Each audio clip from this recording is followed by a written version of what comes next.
guys, it's me, Athena. I am stopping by to say hello and to share my big news that today marks my 1000th day of recovery. Woohoo! I thought about celebrating in some way, but honestly, it's more of a quiet joy.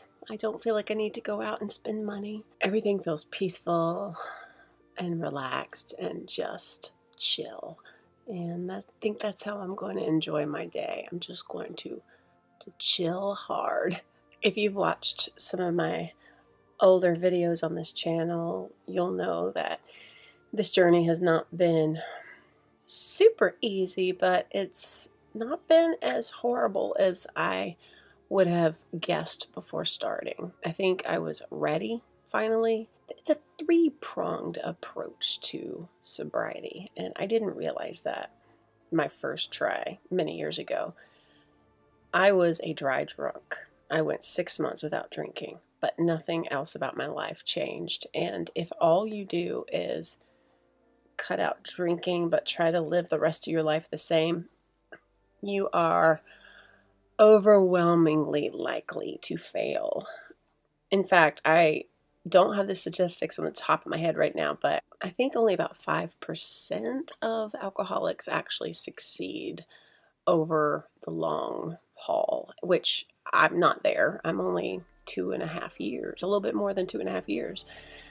So you're never done. You're never at a finish line. The three-pronged approach, the physical, don't drink, but also take care of your physical self. Sleep, get yourself some extra sleep. Try to eat healthy. Just take care of yourself. But the other two parts of that approach are spiritually and emotionally or mentally, however you want to look at that. You have to work on what it is that caused you to drink in the first place. What feeling were you trying to escape or trying to get? What led you to those habits in the first place? I do think that there is a hereditary component to it. And then the other part is just spiritually.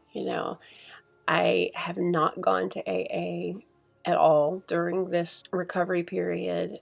I did go during my 6-month attempt years ago. I have always said that if I felt like I needed to go, I would go. I'm not against AA. When I went the last time, I drove very far away from my home. I was at the time very ashamed. I'm not ashamed anymore. But at the time, it was a shameful thing, and I did not want to run into anyone I might know. But this time, I've found places local, I found places nearby. If I saw someone there I knew, I would strike up a conversation at this point. I'm not ashamed, and I think that made a big difference too. Not looking at it as this terrible, sinful secret you need to hide. Getting real open and real clear with yourself and with people in your life. This is me. It's no big deal. Just letting you know.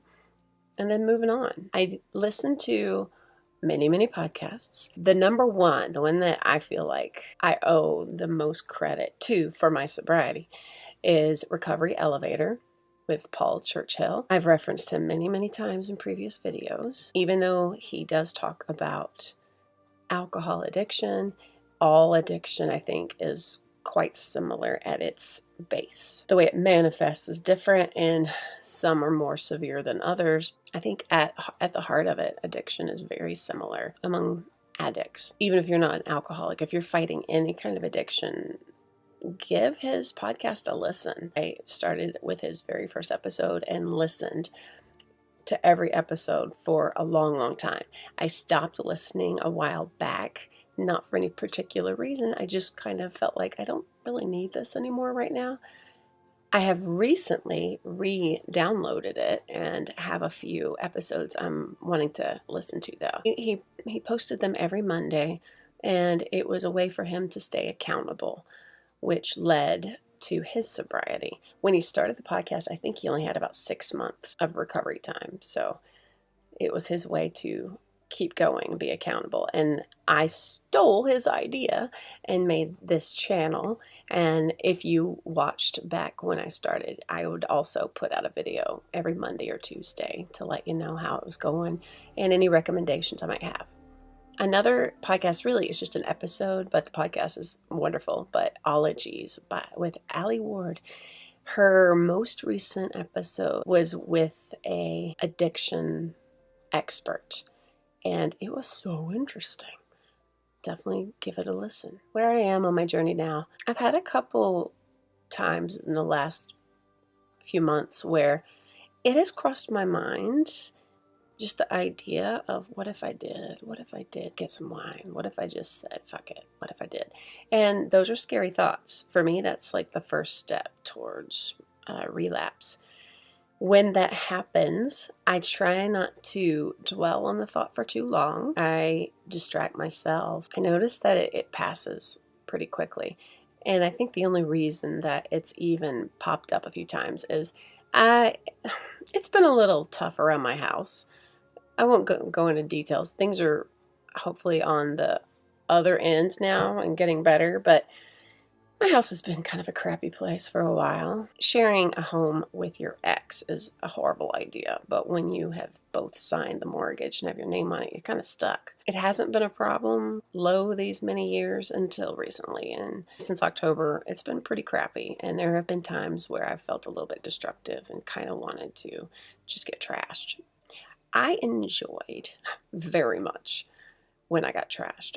I felt really powerful, unless I drank too much and then I felt horrible and suicidal. But just the right amount of buzz, I loved it. I thought who I was, that's like who I wanted to always be. Kind of like not so high strung, more like who gives a crap. You know, I will say whatever I want to say without being a total bitch. And I don't know, I just felt powerful.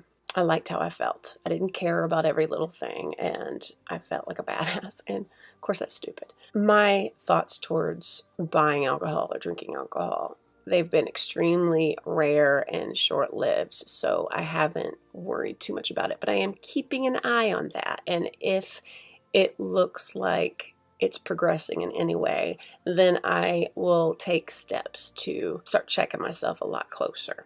Maybe I'll finally go to an AA meeting. Maybe I will just start re-listening to all of the Recovery Elevator podcasts. It really did a lot for me, listening to those. But anyway, this is longer than I thought it would be. I will bid you adieu. I don't know when I will make another video. I know I've been hella inconsistent on this channel.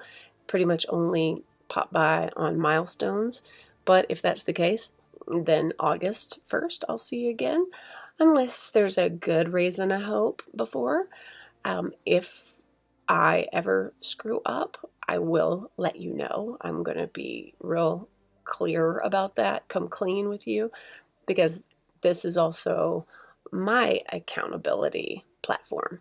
And it's all truth up in here. Thanks again to my 101 subscribers. I love you, and I am so grateful for you. So thankful and grateful to have you in my life. Thank you for your support and your love. Keep fighting. Peace.